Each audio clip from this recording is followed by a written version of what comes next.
You ready for our next caller? Yes. You actually asked to call in. We've got Amy. Amy, you're on with Jenna and Ethan. How's it going? Yay, thank you for calling. Hey, how are you guys? Good. Hello, good to hear from you. You too. Yeah. I'm curious. I've never talked to anybody about asexuality. I'm curious if you can tell us what you would want somebody who's never heard about it really before to know. Sure.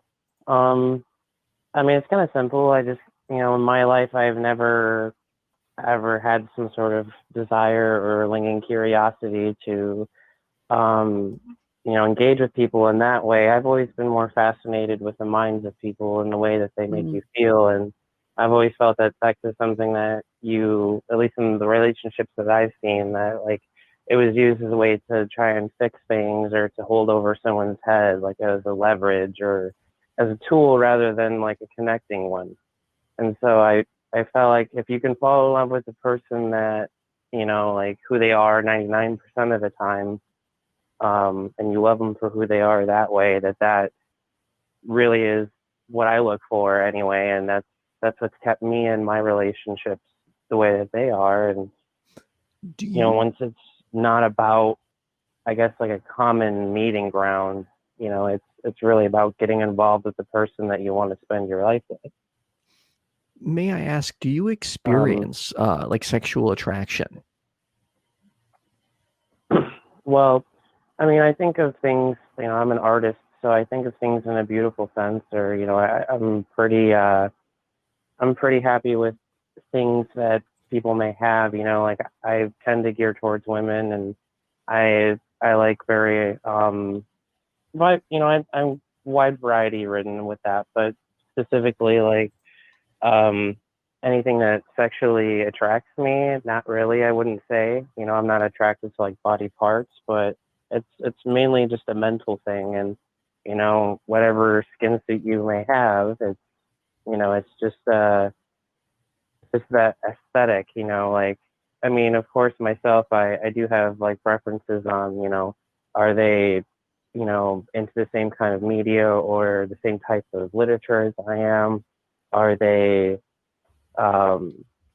compatible with me in those types of senses? Other than that, I'm really not a picky person. Okay. Do you masturbate? Do I? No. No. I see it, to me, like, it's kind of weird, but I see it as a sense for me, like, it reminds me more of my, like, others part of me that I can't really get past yet. Because I'm in the process of my transition and everything, so it feels congratulations. to me like that last part of, thank you.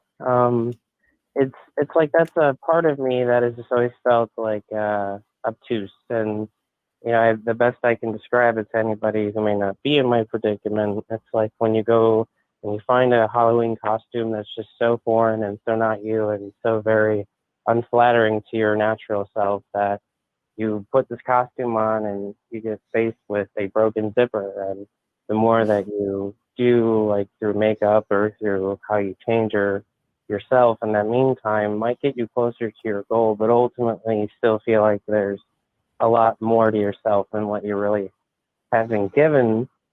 So in that kind of sense, I feel that you have, well, for me anyway, I feel it's a very odd thing, and I don't like to interact with that area of myself. And frankly, I think of it as, and kind of maybe a dark way, but I just think of it as a way to release chemicals and to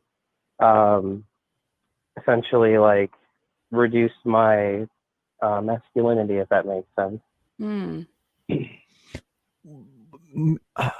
It's not something that I personally have ever found interesting in people, like I've never gone out and been like, I want to get laid, or I want to do this or that, or I want to take a girl home or take somebody home. I've never had that kind of mentality, it's just something that you've never really, to me, it's not like I haven't tried it.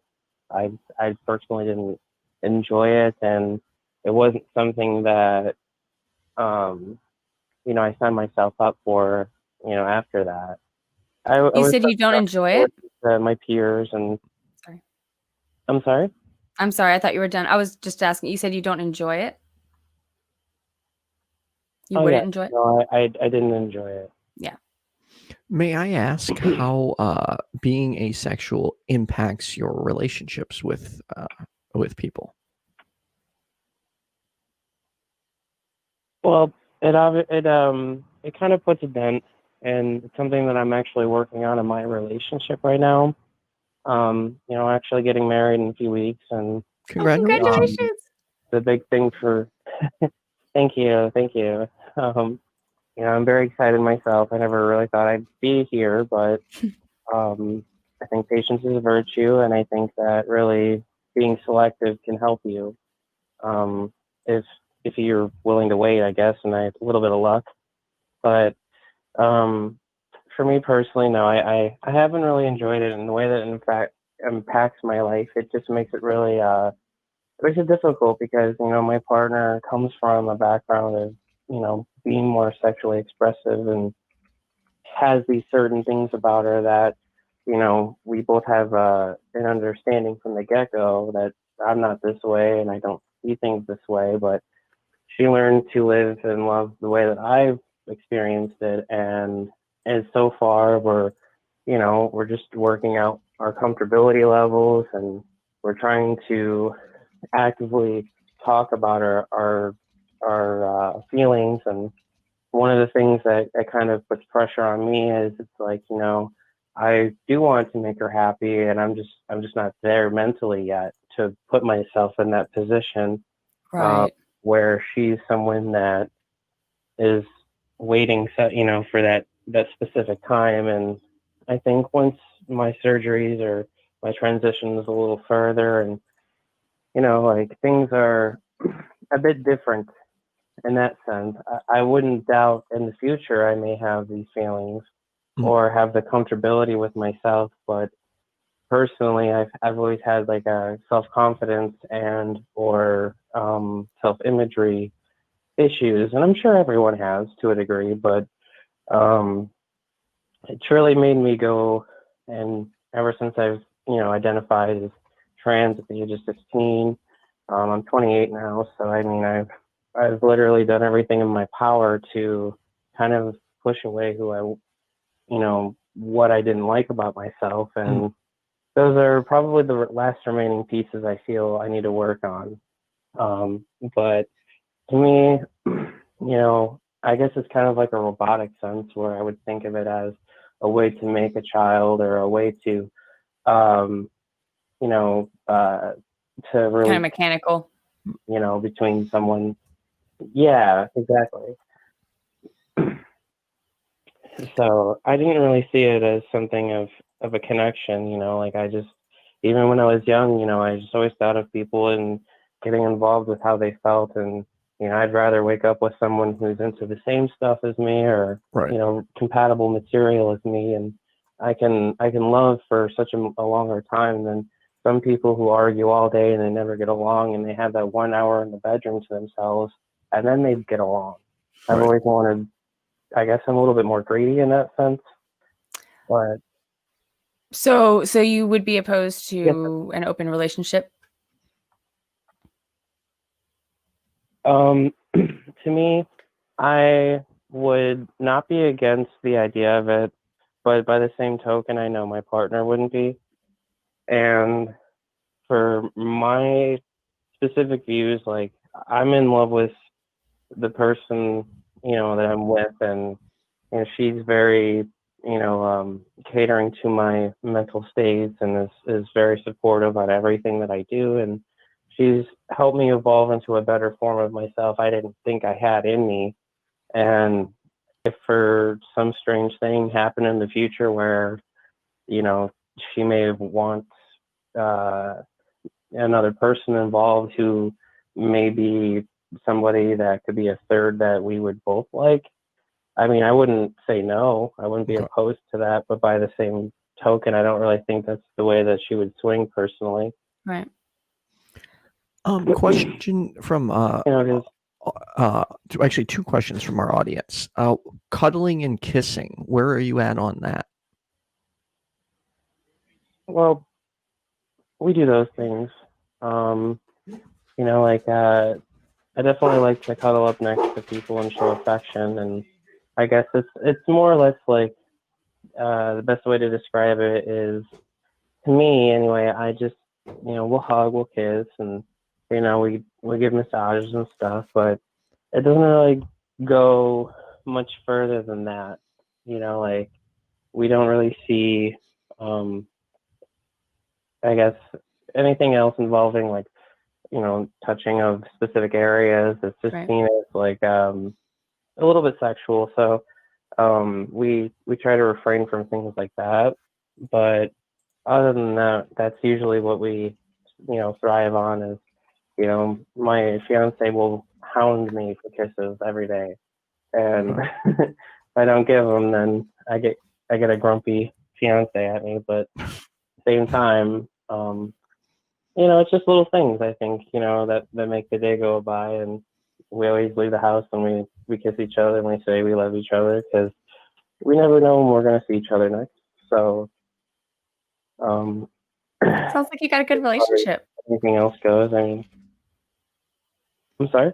It sounds like you've got a good relationship. Sounds like you found somebody that understands you.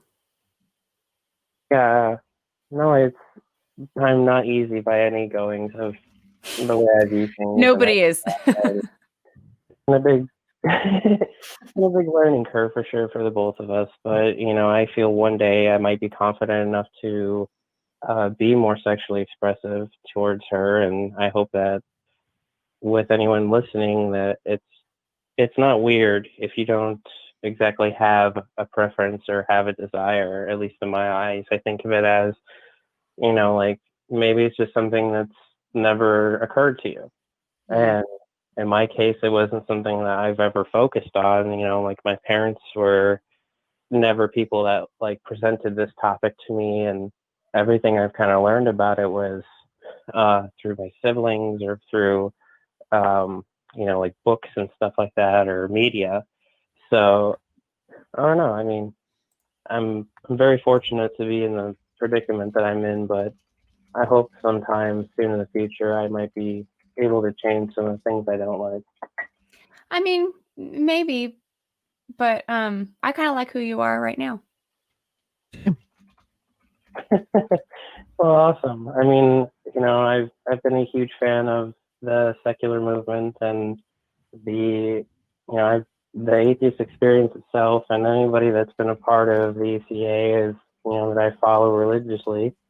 Right. You guys have all put a great dent in making and shaping me as an individual and how I converse with other people. And to me, you guys have always been so supportive and very helpful in guiding me. And so you know, being a part of this live event right now is actually quite amazing to me. So thank you for that. And Oh, thank you. you know, thanks for calling me or having me call in. You know, like I'm You sorry just I don't made really Jenna have cry.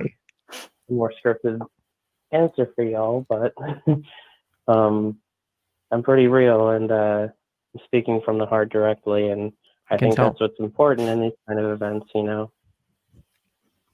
Jenna, I'm giving you a big heart and a heart. That's terrible at hearts, but everyone, come on, give Jenna a heart. She's tearing up. No, give Amy hearts. And yes, that was incredibly sweet, No, Amy. you guys. Thank you guys, every one of you. Thank you. I mean, Thank you. I do have a friend actually going to Austin, Texas right now on vacation, and I was really jealous. I was like, I better get down there soon. I need to meet everybody. I need to come say hi. And I do too. Unfortunately, the ACA is going to be closed. I'm hearing for like they're saying a year or till next year. So I'm thinking summer is what I'm hearing. I think I don't know. I mean, it's going to change. Who knows what's happening? But I would love. We're going to have to find some way to maybe come up with like a socially distant group circle where we can have some kind of gathering for the secular community that is socially distant. I don't know. Well, you know, and that's the thing. Like, I've really encountered some stuff lately in my life where the lessons that I've learned from everyone on here have really played a key role in helping my, my own dialogue, but also helping, me be the strong, supportive person from the background and letting my family figure things out for themselves. And it's something that, I always want to give back to you guys as well. And so, if you guys have more, live events, or if you have any more dialogue or any live videos going on in the future, I would like to talk more about, different beliefs, or, a plethora of things regarding the ACA, if possible. That'd be awesome. I hope I hope this could be a reoccurring thing. I do too. Oh man. Well, thank you so much for calling. I hope that everything goes well. I hope that you can work his stuff out, but I also hope that you can accept you as you, because if you're asexual, you're asexual. That's how it is, Right. Like, it kind of feels weird, like when people talk about stuff like that with me. Like, I sometimes feel like I have a PG mind, and I wish to expand that. So, I definitely think of it as, it is me, and it's awesome, but I do hope to be more open-minded in the future and evolve as a person. Awesome. I don't think of it as there's anything wrong with me personally, but just as who I am inside, I feel like that's not always going to be who I am. So, but thank you for that. And you guys have been really sweet, and I do appreciate your time. I know you got to get back to other callers. Thank you, Amy. Thank you. I hope that you guys are safe and all your families are all safe during this pandemic. You too. And we'll talk later. All right. I hope you have a good week.